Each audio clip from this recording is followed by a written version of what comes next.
So, ring ring. Ring ring. Do we want to talk about where we've been? and then, we could, yeah. We could talk about that. Do we want to? So, what's been up podcast-wise? Do we want to try talk about? We have 3 unrecorded episodes, one of which we'll probably release. And we have many attempts at recording. It was very complicated this year. In case no one else was aware, yes. So, I was just going to say, we did have legitimately recorded 3 episodes worth of content, one of which we had a guest, and it was really fun. And that one will probably come out maybe after this one, because this one it is timeless, just like all of our episodes, right? Everything is timeless. Of course, definitely. Yeah. But yes, it's not timely at all, so it'll come out probably after this one. We felt like it'd be better to do a little bit of an update and talk about what we've been trying to do, and it didn't really work, and so we recorded maybe 3 or 4 hours worth of content between the other 2 episodes that just, it didn't really work out. Yeah, I think we were trying to record in March or April, and March and April. Very hard. March and April multiple times, Yes. And it was just very hard to figure out how to do something silly and mundane while the world was, falling apart a little bit. Just a little bit. Yeah, so that was definitely challenging. There was some good stuff in there, but it's one of those things that's I don't know how to edit this together in such a way that it's coherent and also either stays, because we were trying to talk some serious stuff and try and maybe weave in some more positive and uplifting stuff, and that just ended up sounding kind of disjointed a little bit. And yeah, I think we didn't know how to find that balance between, I don't know, being sensitive to what was going on in the world, but not being too heavy and sad and depressing, I guess, as well. Mm-hmm. So we did try. We tried. We failed, I think, maybe. Yeah. So there were some okay parts, I think. I think so. I was looking back at what we had talked about, and it's actually it's a weird time capsule now most of that time. Mm-hmm. Yeah. So maybe someday that'll come out. It's here's a surprise, kind of CGB Grey did his, his vlogs a year and a half later after he did them. I don't know if you've watched those or not, but it's actually very good. If you haven't, I do recommend. I feel like a year from now, or whenever things are okay, I don't know if people are going to be oh, let's revisit this time of the year. It was so Let's reminisce, great. Yeah. Let's reminisce about this time. Hey, you remember 2020? Yeah, 2020, man. What do you mean? That wasn't a year. That didn't exist, right? That was just... I think a lot of people like to write it off. Oh, boy. So, I think that leads right into, how is Becky? As written in the notes. Oh yes, because we are people. We are humans. We know how to have conversation. Mm-hmm. Mm-hmm. How is Becky? How are you doing? Question mark. We don't have a question mark there. It's just a statement. Oh, I was seeing if there's any prompting notes there. It's ask about da da da da. Guys, I'm sorry, I'm exaggerating. Just it is just a brief outline. Because I need help staying on track. Apparently asking me how I'm doing is very difficult for you to remember. My upgrade did not include an emotional core, and so it just comes out of very robotic. I'm sorry. I don't know if they're up to date on you needing an upgrade or having a robotic core. Mm-hmm. It's a thing. Mm-hmm. So how are you doing? Okay, you're just not going to explain it to them then? No. Oh, okay, cool. How in the world do I explain that? That it has been so long since we have recorded that we basically are it's just season 2 now. Because, you can have a 3-episode season 1, right? I mean, not that I'm comparing us to Sherlock. I mean, Sherlock does 3-episode seasons, and they're fantastic. Well, there you go. Mm-hmm. There's our role model, I guess. Maybe. So, I'm Watson then, I guess? Wait, why am I Sherlock? I mean... Not that it's bad, I mean, you'd be the smart one, yes? Yeah, I don't know that I don't know that I'm even allowed to say yes. There's like no good answer to that question. I don't yes? know what to do with that. Do I say no and insult myself? Do I say yes and just like I don't know? There's really no good answer to that. I mean, the Watson depicted in Sherlock is I'll be Watson, okay. And you're the smart one, Patrick. Yes. I think I'll be. What? Who's the lady? The landlady? Mary? Is that her name? No, not that's Watson. That's Watson's wife. Who's the? Also, I haven't. Oh, you haven't seen it? So this is just very spoilers! Yay! Wait, is that a big spoiler? You can't tell me about the landlady and her name. What is the landlady's name? I don't remember. I'm not going to Google that. Okay. I'm the landlady. You're the landlady. Okay. I thought we may just have two Watsons. Oh, that's a good idea. Yeah, it'll be a new take on Sherlock because Sherlock has been done so many times, and we definitely need a new one. Who's going to solve the crime if there's no Sherlock? Oh, we don't solve the crime. Oh. The episode just ends in failure every time. I don't know. Although I don't know, Watson's pretty good, right? He is. Yeah, he learns a lot by the time as things progress. So, yeah, it's a story of two Watsons learning to be as great as Sherlock. Episode title: A Story of Two Watsons. I like that. Silly Mundane Story of Two Watsons. I like that, actually. There we go. Yes. Done and done. Perfect. Mm-hmm. I actually really like that a lot. You just hear Patrick writing it down furiously.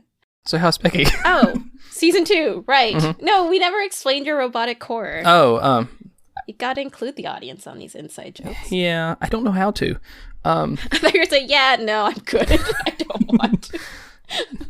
We joked that I think please correct me. I think the joke was it's been so long and we just start up with season 2 that I'm just going to have a whole new persona and it just it became Pat 2.0 and I'm now a robot and because I'm super businessy and things and Becky humanizes things and I make them cold and robotic.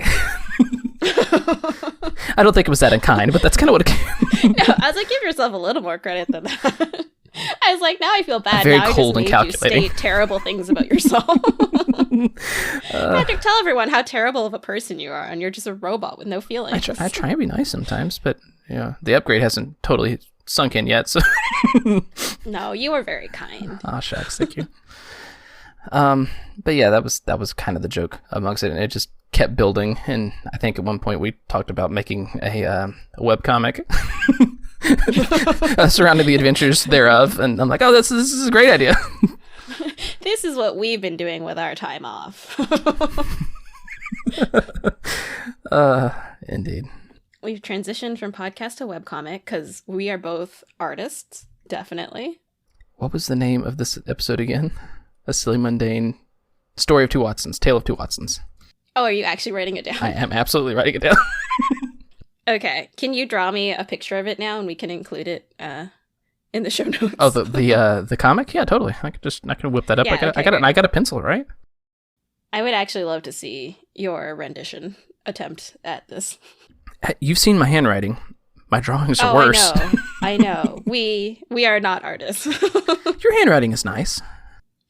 When I try, when I'm really rushed, it is not so much. Fair. Well, I would say that's true of most people, although I have seen people like, oh, this is sloppy, and I look at it like, oh, no, I would love your sloppy handwriting. So, Patrick, yes? How are you? Giggly. Yes. But otherwise... We're never going to get through this question. No, I'm doing okay. I'm doing all right. It's been quite a year. And in fairness to the people who've had a particularly tough year, I don't want to hopefully sound like everything is great for me, but I've had a couple of really good things, and I think that maybe it'd be encouraging to maybe talk a little bit about some of the positive things I've dealt with, because in a lot of ways, it's been a tough year, but it's been a really good year too. One of the big things for me, I got a new job, and it's been a big deal for me because I have been looking for a job basically since before I was married in 2013. And I have gotten other work, and I've obviously been able to support my family and stuff like that, but it's been a very tough thing. And I've been trying to get into a good job for, again, ever since I moved from Louisiana to Tulsa. And I get here and had a couple tough breaks in 2018 especially. And then then the beginning of this year, actually, I lost my job. And I didn't find it again. I just lost it. It just disappeared. And I was like, what? Oh, Patrick's going for a joke right now. Couldn't even find it. It just went away. I don't know what happened. Took my brain a moment there. I was like, oh, I remember that. And what?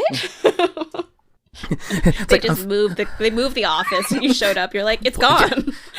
Where do I work? Ironically, I do stay in contact with some friends in that office. They're working from home now, so it would be kind of funny to show up. Like, where are they at?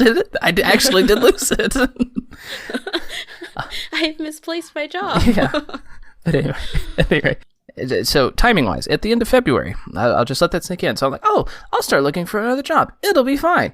I start looking for another job right away, and I had a couple really good prospects. I did an interview with a bank, and it went really well. Had some good connections, and then this is like the first week of March, and then the second week of March hits, and all this stuff starts going down. And I'm like, this is going to be serious. And of course that job didn't pan out, and so I get another interview. So I'm starting kind of not to panic, but I'm like sending out resumes, and I'm like, okay, this is pretty serious. Yeah, it was a worrisome time. Yeah, and we didn't, this is March. How stressed you were. Yeah, and we didn't fully grasp all the stuff that was going to be going down. And I got an interview mid-March, I think, and I got an offer right off the bat, and I was like. But it was something I hadn't really done before. It's in mortgage lending. I've done lending for years, but I've never done mortgage really. And this is going to be like another commission-based job. I'm like, oh, I don't know about this. But I'm hearing the guy who's telling me about it. He's just telling me about all this stuff and I'm listening to him like, this sounds excellent. This sounds like a really good job, and I'm really worried about it. And talked to my wife about it. She was worried about it, and I'm like, well, we don't have anything else. Let's just take it. If it's anything as good as he says, then it's gonna be great. And it's the guy. He held up his end of the bargain. It's been an incredible job.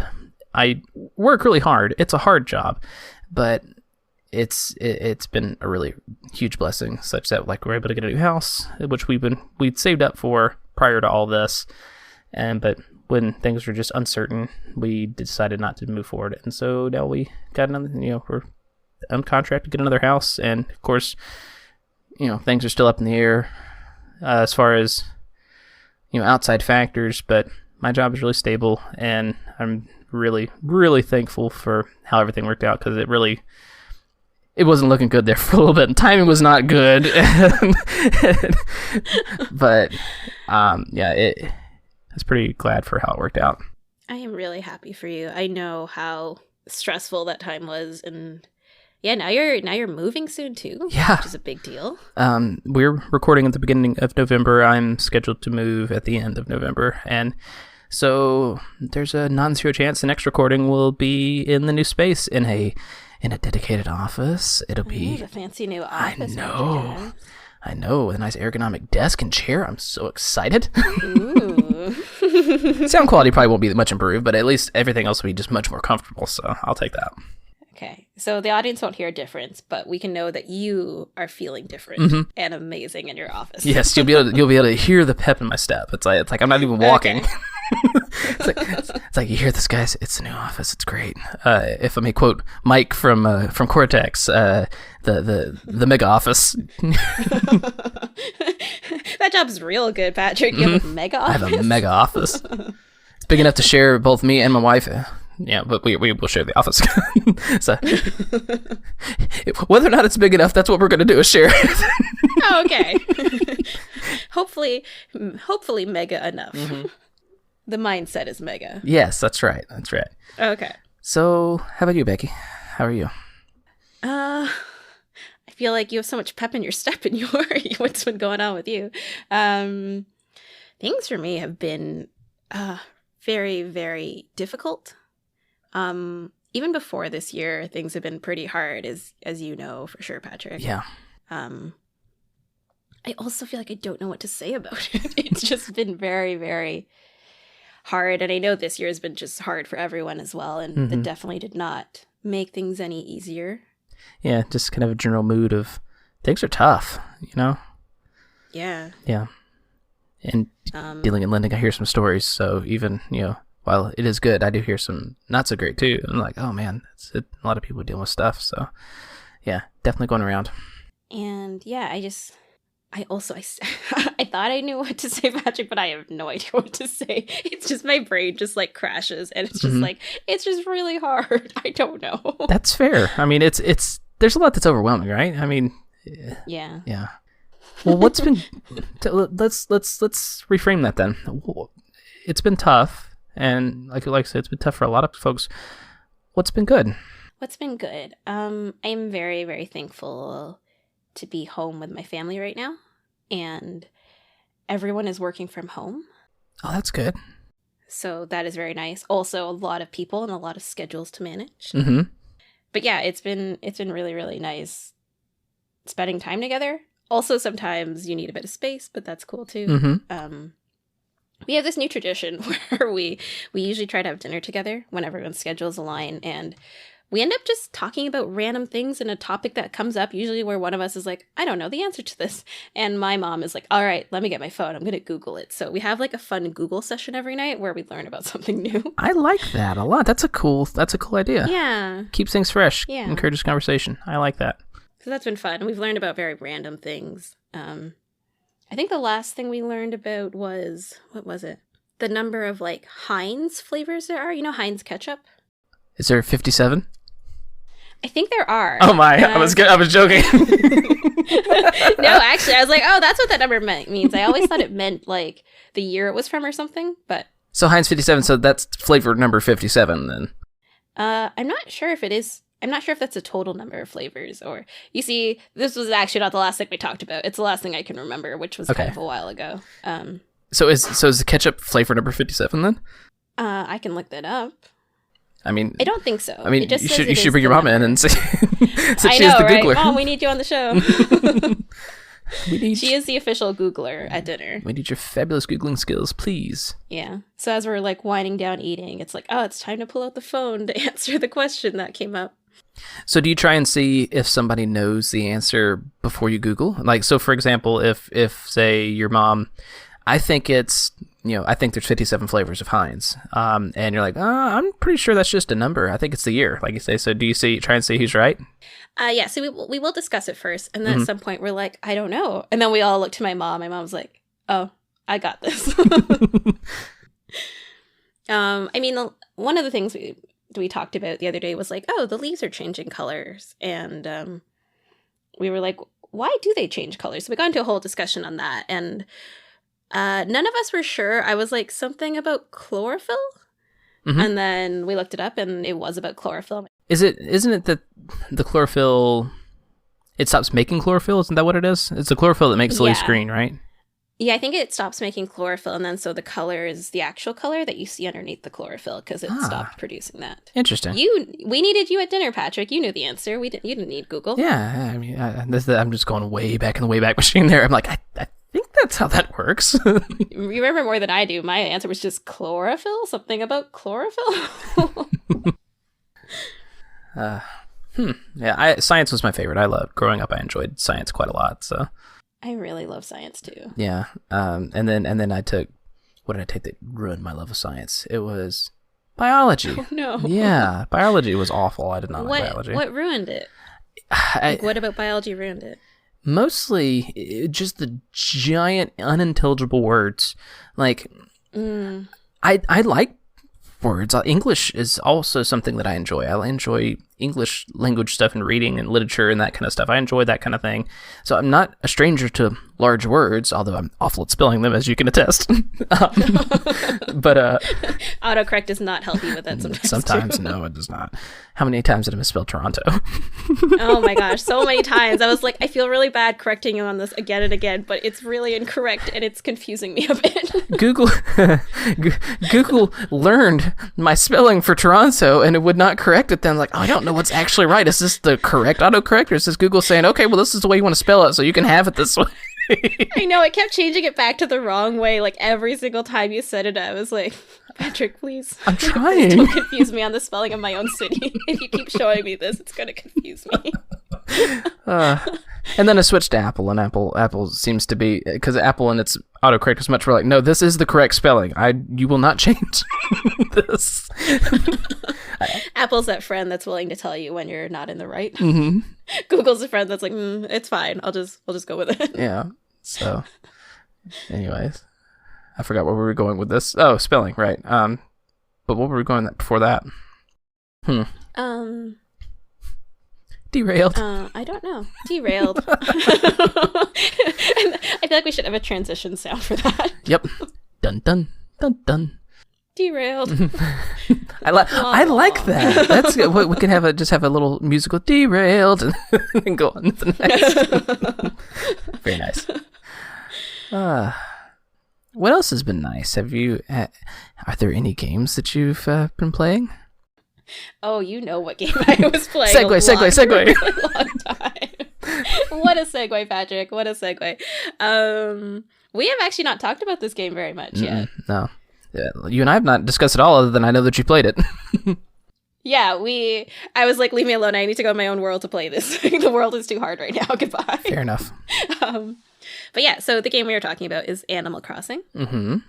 And did you play Animal Crossing before? I don't remember. This was my first one. I played for about 25 hours this go around, and I gave up. Oh, okay. You're officially done now? Yeah. It's very cute. It's not my cup of tea though. It's like there's just enough freedom to do a lot where everything is open-ended for me. But it's restrictive enough that it frustrates me in ways that I don't care for as much. Okay. So that's fair. Yeah. So I gave it a real good shot, but I can definitely see the appeal for it for sure. But there's so much there that it's hard for me to grasp everything that I want to do. But it's also restrictive enough that I'm like, but I want to do this, but it says no, not until I pay the raccoon a certain amount of money, and I'm like, like Tom Nook. Oh, Tom Nook. So I did give up on it. Tom Nook. Yeah. So tell me about your island. I'm sure your island is far more impressive than mine.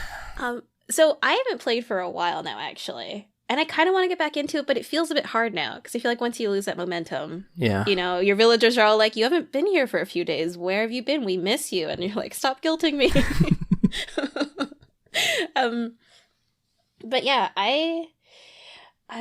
you're also reminding me of the first time I ever played an Animal Crossing game, and I was just very confused by it. Yeah. I rented it from the video rental store, which existed back in the day. Blockbuster? Yeah. No, Rogers Video. Whoa, I'm unfamiliar. Right? Unfamiliar. Rogers is one of our media companies here, and they have. That makes sense. Okay. Yeah. So Rogers Video, I think, was related. I've never thought about it when I was a kid. Well, I've heard of Rogers Internet, or Rogers Telecom. That does so I think it's the cell same phone. Rogers. Interesting. Okay. Yeah. Huh. Yeah. Yeah. So we had Blockbuster as well, but we preferred Rogers Video for reasons I don't know. So I rented it from Rogers Video, thinking like, oh, I've heard this game is good. Let me try it.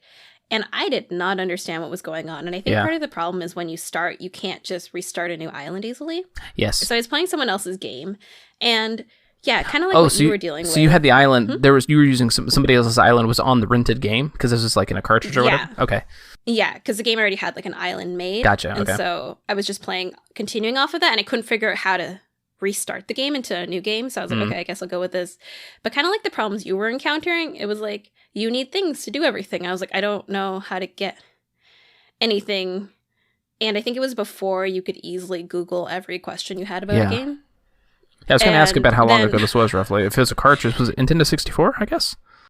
That's a good question. I don't know. That's fair. Okay. Maybe Anyways. N64, yeah. Could be N64. If it's a cartridge, yeah, if it was a cartridge, it was on Nintendo 64. If it was a disc, it would have been a GameCube, probably. I think it was probably N64 then, so like way back. Yeah. Okay. And sorry, carry on. I could only play after school, and like I would usually try to do my homework first, so I'd usually be playing in the evening. Mm-hmm. And it was always like, oh, the stores are closed, you can't do anything. And I was like, what is wrong with this game? How is anyone supposed to play when they have work or school or like? But I couldn't. Yeah, I couldn't figure it out. And everything was always closed by the time I played. It was always nighttime. And so I never played again until this round. Oh, wow. That was a long time ago then. Yeah, that's how not great my experience was. It was just confusing and unenjoyable. And I was like, my schedule can't accommodate this game. Yeah. And I was running into that some too, even because like I got to the point where I would bring my Switch to work and I would check in the morning when I got to work because you had to get some... I would not do it in the office, but I'd do it like before I go in. So I would, I like, okay, I need to go run and check the turnip prices and all this kind of stuff. And I'm like, and yeah, it was kind of ridiculous. I did make some good turnip turnarounds though. I got a couple of really good prices. Not gonna lie. You were rocking that stock market game. What was it? Stork market, right? Yeah. Stock market? No, isn't it stork? Isn't that what it's called? The stork market? No, stork's a bird. I know. Stock is like I know, but I thought they called it the stork market in Animal Crossing. Yeah. No, it's a stock market, like STALK, like stock, like stalk. Turnip, like I thought plant. It was stork. I don't know. Whatever. No. I thought that had something to do with that. Wait, stork like the bird, or stork like a different stork word? Like the bird. Know. Okay. Yeah. No. Why would it be about a bird? I don't know. I thought that was something to do with the You're turnips. Like animals, turnips, I don't know, whatever. It makes sense. No, stalk. You're right. Stalk. I just Googled it. Yeah. Okay. It's also like a pun. It was a pun and play on words, which I really enjoyed. Yeah, that's why I thought it was stork instead of stalk. Whatever. Anyway. Okay. I wear glasses. I can't see. It's like I can't see an O and an R. Whatever. I can't spell when I'm reading. I can't. Maybe there's a whole new version that's run by storks. Yeah, totally. That's what it turnips. Is. Yeah, it's a stork market. Yeah, totally. All right, perfect. We're on board. Yeah. Mm-hmm. Okay, done. Great. Are we even playing the same game? I don't think so. Is this why you quit? You're playing the stork market game? That game sounds awful. Why are you doing a stork market? I don't understand. Does it deliver the turnips? Patrick, are you trading storks? You're like, it feels awful. I don't want to do this. Yeah, seriously. They're just trying to. They're supposed to be my villagers and my friends, not things I trade. Yeah, they're just trying to deliver people's kids, and here I am, like, here, trade this one. This one flies faster. Are you trading kids? This is awful. This is the opposite of Animal Crossing, Patrick. The stork delivers the kids. Come on. Okay, but what is the stork market then? What are you trading? You're trading storks. I mean, some storks fly faster than the others. I mean, 9 months is a long time. An interesting game. Imagine a game that's like you have to have the best stork baby delivery service. It could be fun. I don't know. Sounds like a game Amazon would make. From being home all the time. It's like Amazon's trying to get into the delivery market, so it's like, you know what? We're gonna learn by storks. Can we do this in 9 months? Perfect. Let's. Yeah. We can. So we can offset UPS. Do they only and FedEx. deliver babies, or they deliver everything now, like Amazon? I don't know. It's gonna be the next Goose Game. Random game. You can only play for 9 months, and then it's done. Okay. Yeah. Wait, are you having the baby now, Patrick? Your concept is really confusing. I don't know. I'm just yes ending, and then it's like this will be fine. We'll just keep rolling with it. Babies, 9 months, 9 months, 9 months.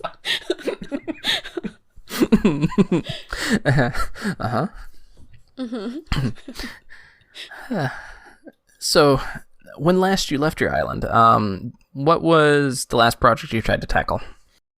Last project I tried to tackle, I had accumulated too many items in my inventory. And I was trying I wonder how that figure out happened. what to get rid of, which for some reason stopped being fun for me, so I stopped. Fair enough. So you had the Stardew problem of I don't have enough chests. So. Yeah, except you can't make more like in Stardew. In Stardew you can make endless amounts, which I love. We need to play Stardew again. I know. And you'll be like, I'm selling everything. I'm like, don't sell everything, Patrick. We need everything. How should we gonna make all the various wines and things? We gotta keep all those kegs a churning.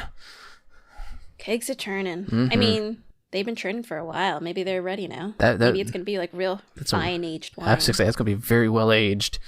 There's a thing where you can. I don't want to spoil you on the game because we haven't got there yet. Oh yeah. So wait, pause. Put a pin in it. Now since it's in the show, we'll have to we'll have to pick it back up and then update them on season 3 next year. Patrick, I know you're very busy moving, but we need to get to start.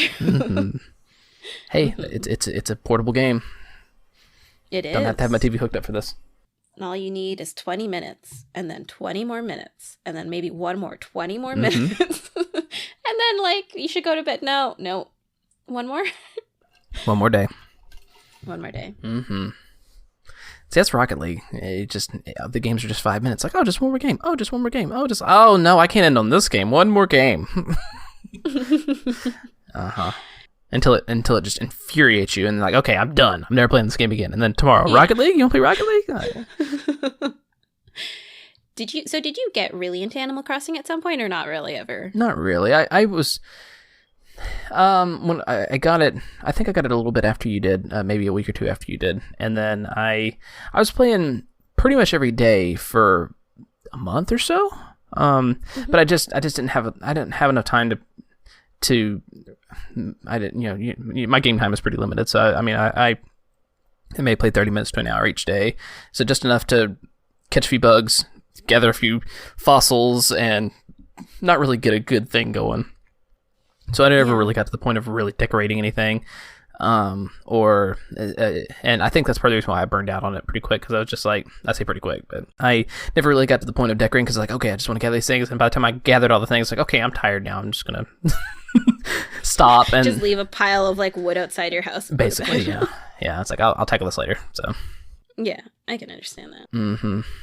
Well, that's good. That's fun. So Animal Crossing has been a positive then, yes. It was. I feel like I got very lost in it for like maybe a few months there.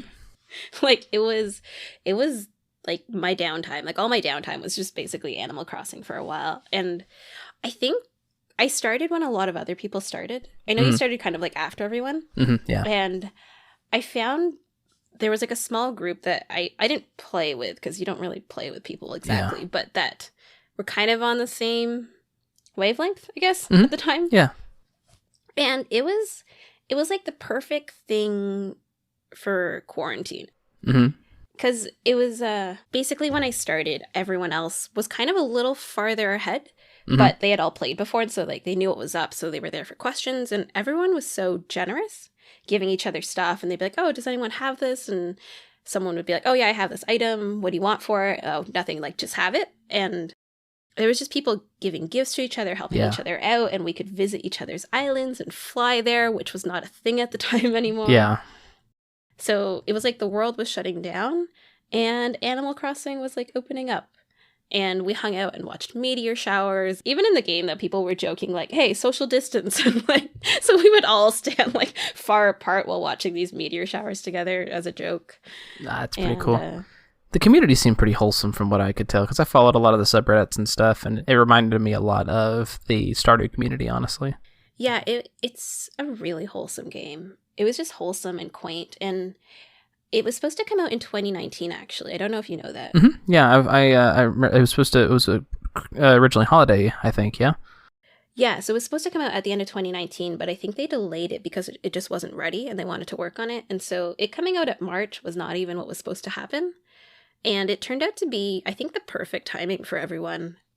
Yeah, indeed. There were so many articles about how just Animal Crossing was the game that helped a lot of people for that time. And I was included in that. Well, I'm glad for you for that, because, like I said, in a pretty not great year, I'm glad you had that very bright ray of sunshine in the middle of it all. So that's nice. Yeah. Got those Saturday concerts. I don't know if you got to that point, but no. there are concerts on Saturday played by I can't even remember his name now. KK Slider. KK Slider. Oh, Don't include that. It's terrible. I forgot. I always thought that was cool yes, on the KK Smash Slider. Brothers stages where they'll on the Animal Crossing stage on Saturday night, KK Slider will come out and play songs. Oh, yeah. Yeah. Oh, that's awesome. It is pretty cool. Yeah. Sometimes I would forget, though, until it was too late, and I'd be like, the concert's today, and I would go to join the game, and KK Slider would be like, sorry, like, I'm already packing up for the night. I was like, no. The concert. Good stuff. Good stuff. What else? Any other little rays of sunshine that's been good for you? I think so. I played Animal Crossing for a few months, and then as that was winding down, there was it was hard because I remember a lot of the shows were stopping too. Like I find some of my wind down time I like to watch a good show or something. Yeah. But by midsummer, all the content for shows was kind of running out, and they weren't filming anything new at that point either.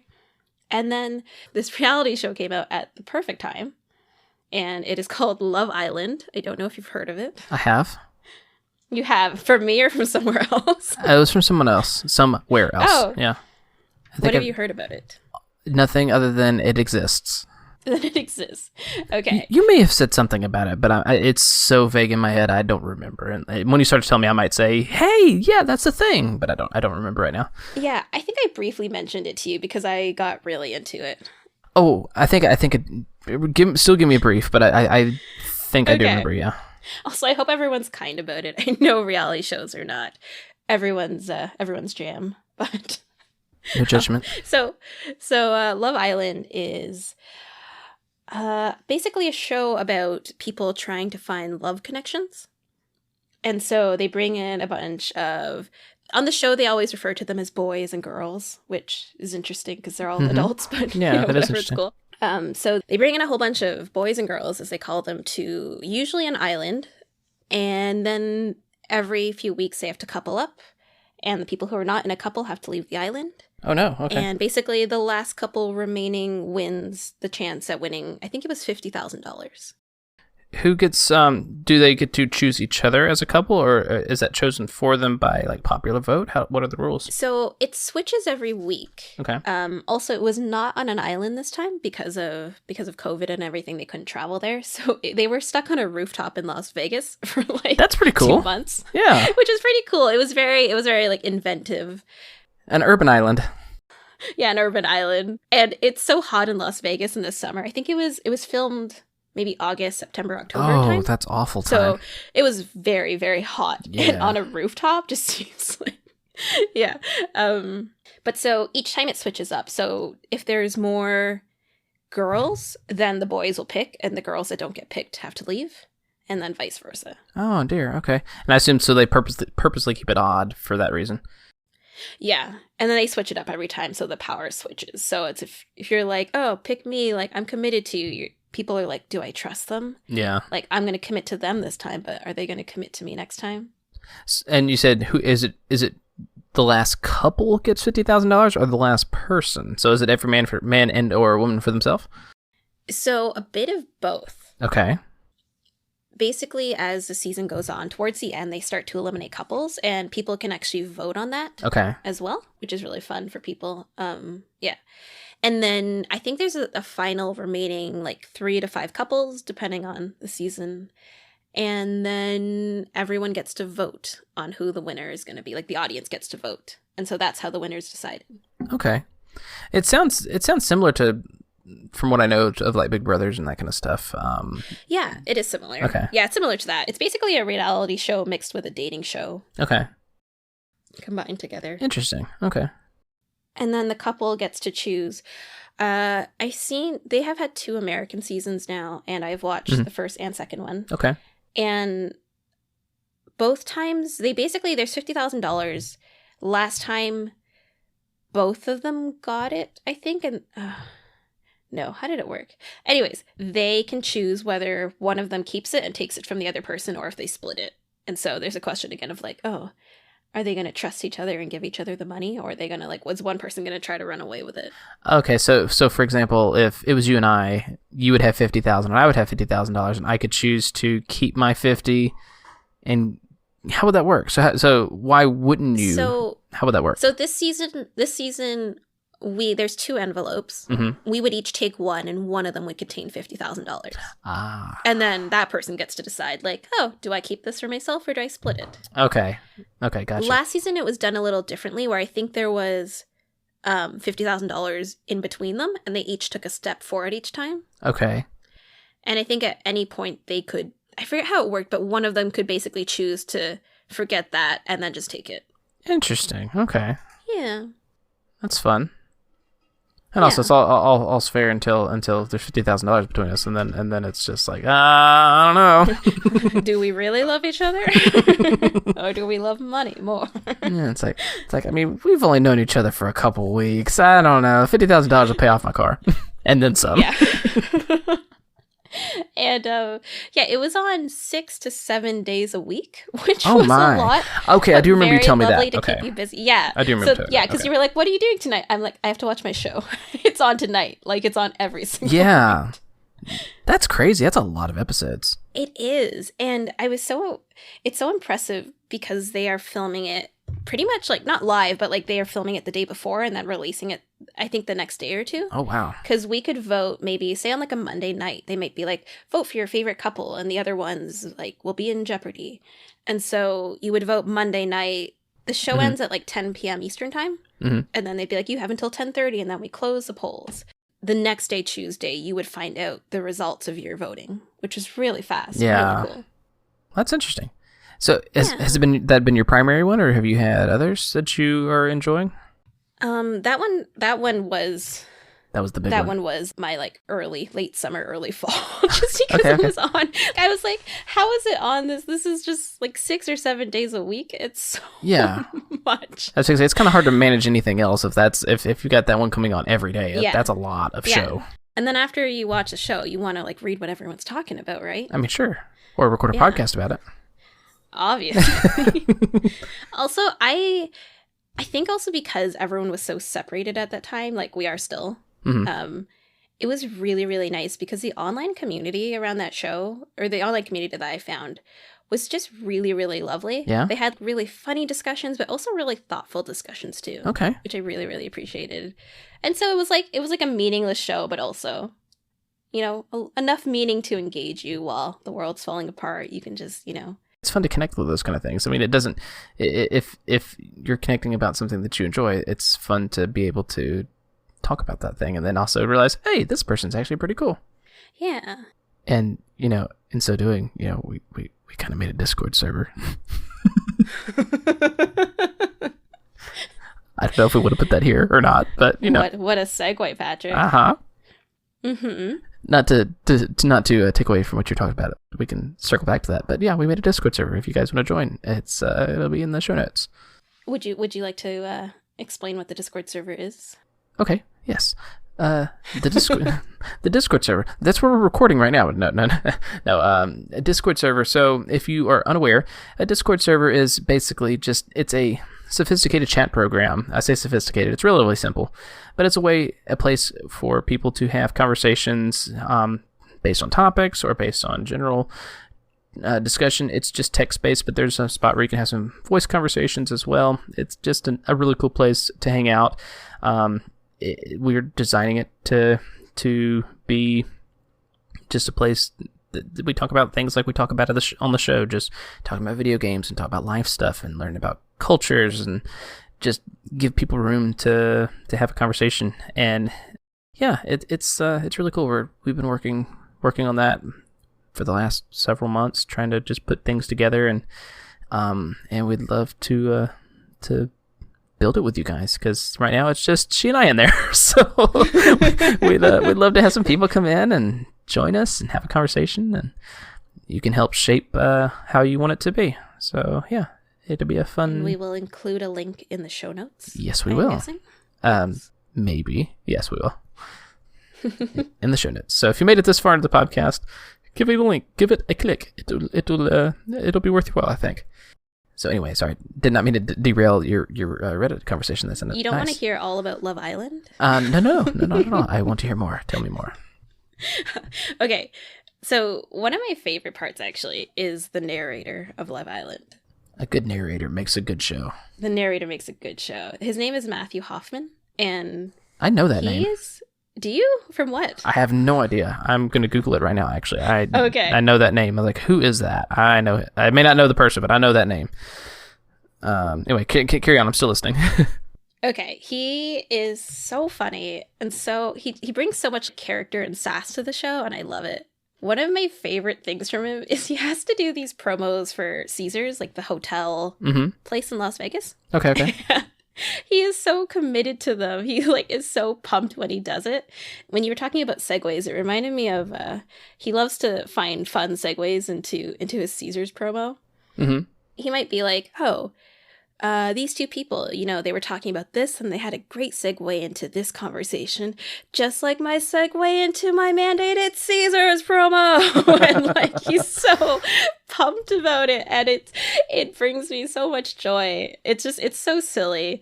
And yeah, oh my gosh. It reminds me of Jonathan Goldstein's ad reads that he's been doing recently on Heavyweight. Oh, maybe, yeah. Mm-hmm. It's like, and now you can prepare your pockets to be so much heavier with the money that you're going to save from these great sponsors. There's this Ferris wheel, this giant one of those enclosed Ferris wheels. I don't know if you know those kinds. Yes. Okay, yeah. So they have one of those Ferris wheels, I guess, as part of Caesars. Interesting. Okay. And so that has been in the promos a few times. So the first time it was like, you can check out the Ferris wheel. Here it is at night. It is beautiful and lit up. And then a few days later, he did it where he was like, and here's the same Ferris wheel during the day. It's the exact same, but you can see it better. And there's my car in the parking lot. I would enjoy that thoroughly. And I was like, I think when the show ends, I'm going to miss these promos for Caesar. It's like, I strangely want to go to Las Vegas. I don't understand. I know, and I want to go to Caesars for some reason. I don't even know. And by the final, by the last few episodes, they had used all their stock footage of Caesars, I guess. And so he was like, we have used up all of our footage, so just watch the same footage. And he was like, here are steaks, and here's our themed rooms, and back to steaks because we have nothing else to show you. It was just excellent. I was like, I love this so much. That's fantastic. I don't know if I've ever enjoyed promos this much before. That'll make you pay attention to an ad. So yes, that narrator sounded hilarious, and I did look up him. He did not look familiar at all, and he hadn't been in anything that I had seen. So, it just has a familiar sounding name, I guess. But he also does not look familiar to me as he is the narrator, and you never see him. Oh, right, I forgot about that. Mm-hmm. So he's kind of like How I Met Your Mother. You never actually see Bob Saget be the narrator. Oh, right. I forgot the narrator wasn't one of the characters. Yep. Well, he technically was whoever our point of view character is. What was his name? Ted? Ted. Yes, Ted. It was right. older. Yeah, it was older Ted. Yeah. Okay, it's supposed to be Ted, right? Yes, correct. Okay, it wasn't just some random guy being It's future Ted. Also, can I tell you a random story? You may. I once was nearby Bob Saget. Derailed.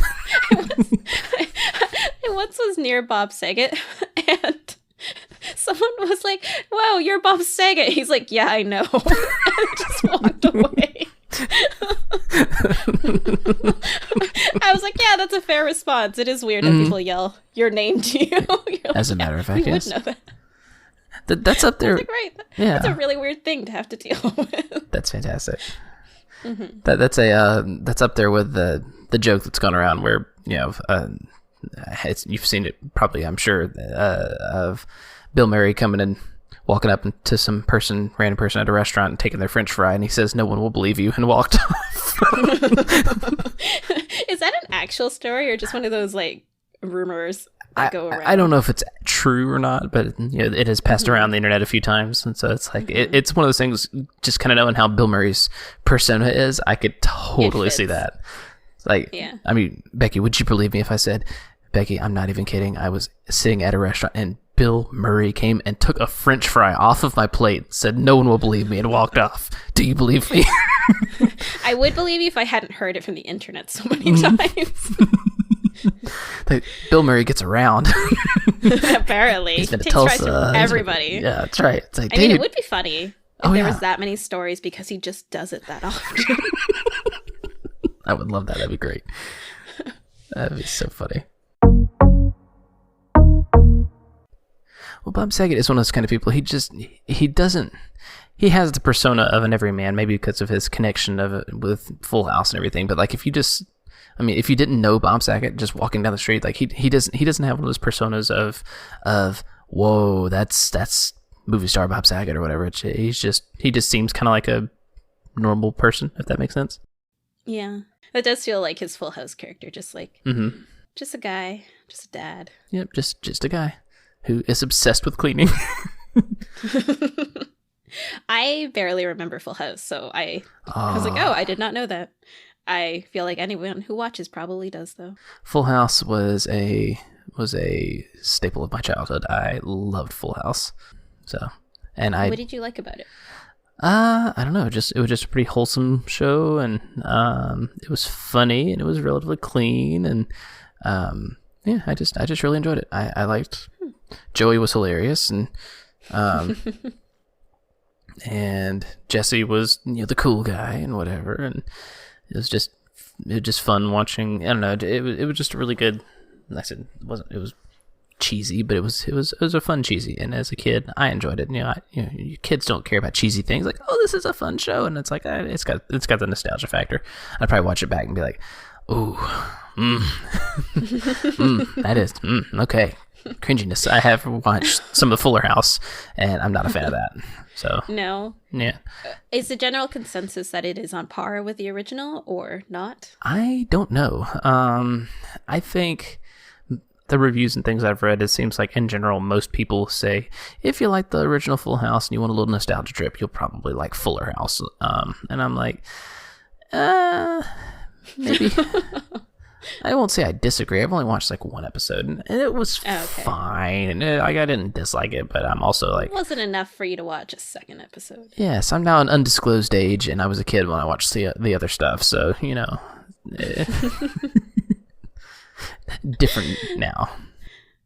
Did you have a favorite character when you were younger, or like a character you're like, I want to be like this person? Joey was a lot of fun, although he could be really silly. I would say I liked Joey, and I liked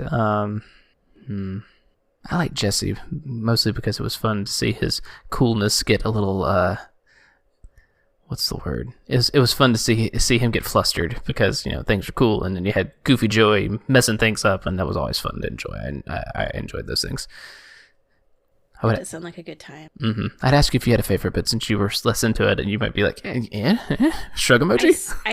I very barely remember it. My general feeling when I think about it is everyone seemed cool, which is such a vague, unhelpful feeling. But we got Star Wars all over again. They're all good. They're all good. Great. Even the prequels, it's like,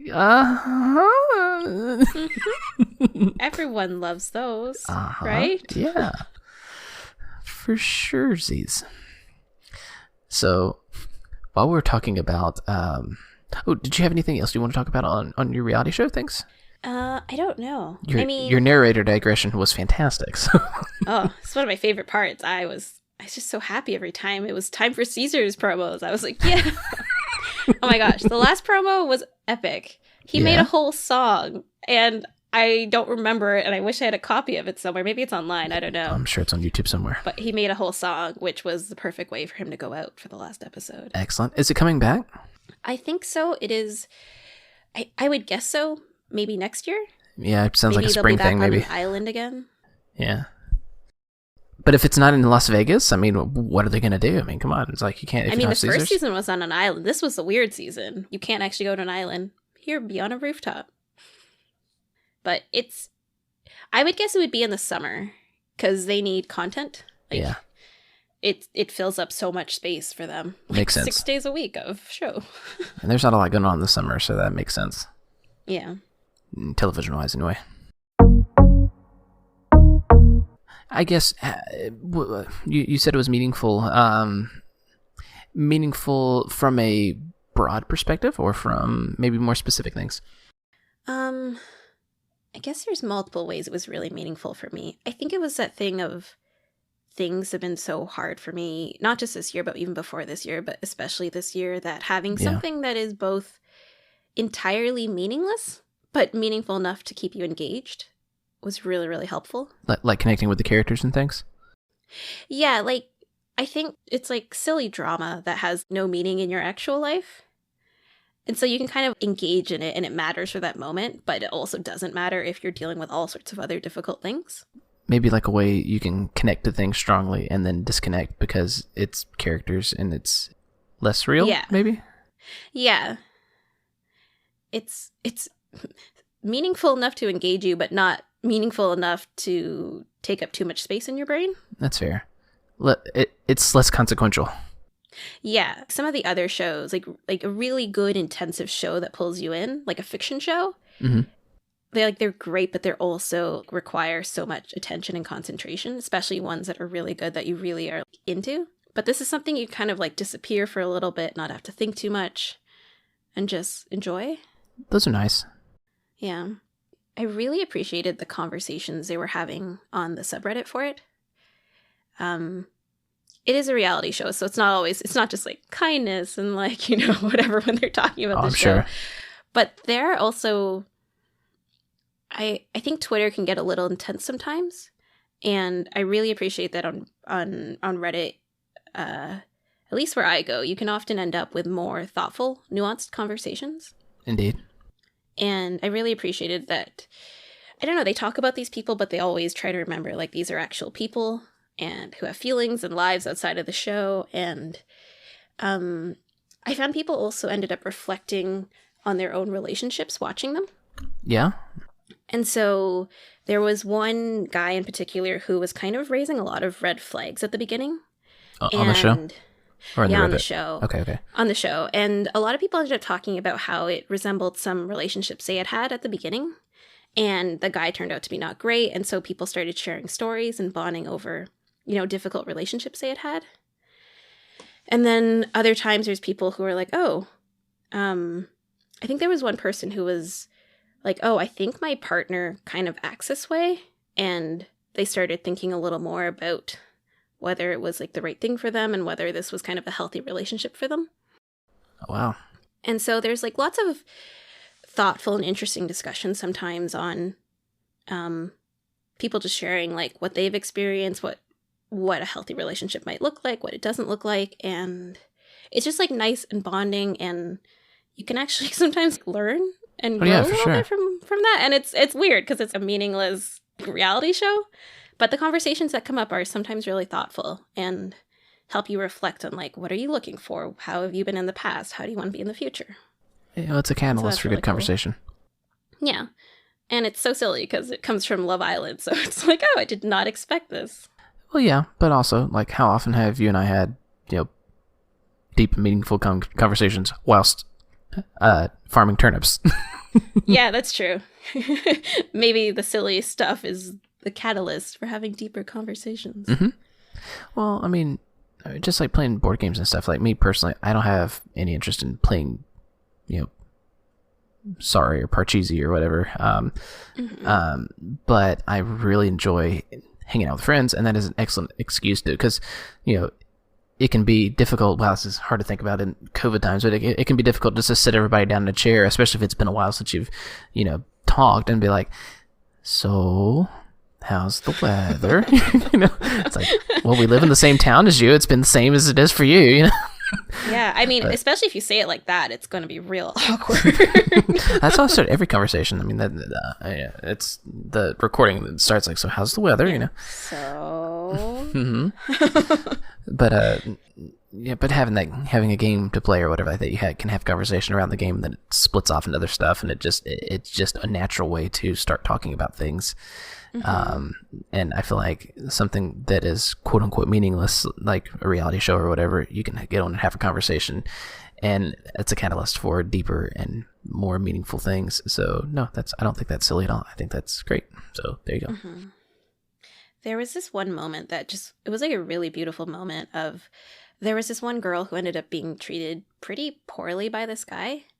And she was struggling with like, what should I do? Do I stay with him? Do I not?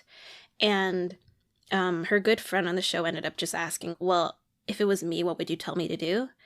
And it was just like this really great TV moment where, you know, you could see like in her eyes it changed, and she was like, I would tell you it's not worth it. And you could hear the sadness and the realization. Yeah. And comments again, it was just a really meaningful moment for a lot of people of being like, oh, someone finding their self-worth and knowing what they deserve. And then after that episode, it did not play out that way in the end, so it was a whole thing. But yeah, no, it's good stuff. Yeah, they are still together, and people have mixed feelings about that, but you don't know everything. It's a TV show, so. Exactly.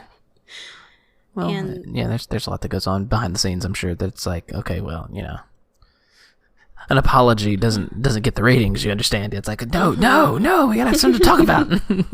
One of the other conversations that came up a lot this season was, it's interesting because it's kind of a reflection of what's going on in the world, but there was a lot of discussions about representation and diversity on the show, actually. Oh, yeah? And people had really thoughtful comments about sharing what it was like as a person of color and their experiences dating and finding people. And the winners this year were actually a Black couple. And it was really, really nice for a lot of people to see that. And people were sharing their stories of what it meant for them. And I definitely do not feel well-versed enough to talk about this subject, but I really appreciated having the opportunity to like read people's experiences. And, yeah, for sure. And the woman who won, she is, I don't know how to say this. I don't know how to say this properly, but like she is darker skinned. Okay. And there is often a lack of representation of Black women, and especially darker skinned Black women on reality shows and dating shows. Mm-hmm. And so she struggled a lot at the beginning, and people weren't interested. And they had this really vulnerable conversation they aired where her and this other Black woman talked about how, you know, in those moments they sometimes wonder, like, is it them? Is it their race? Is it their skin? Why is no one interested in them, but they're interested in everyone else here?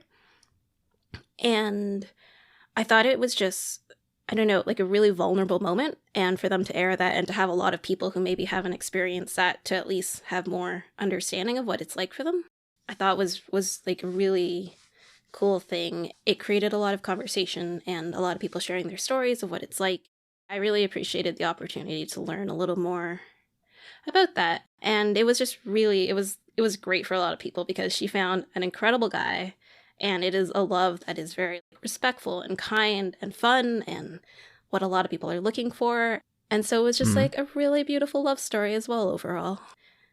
And so I laughed, I cried. It's a great time. It was 6 to 7 days a week for a couple months, and then it was over.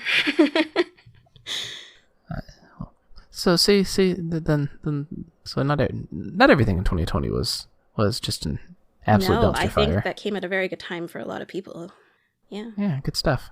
And I got a job, and you got some good shows and Animal Crossing, so job well done. 2020, everything's fixed, right?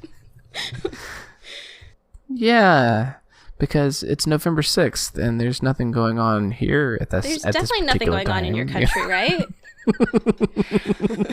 It's totally just a normal day. Yeah.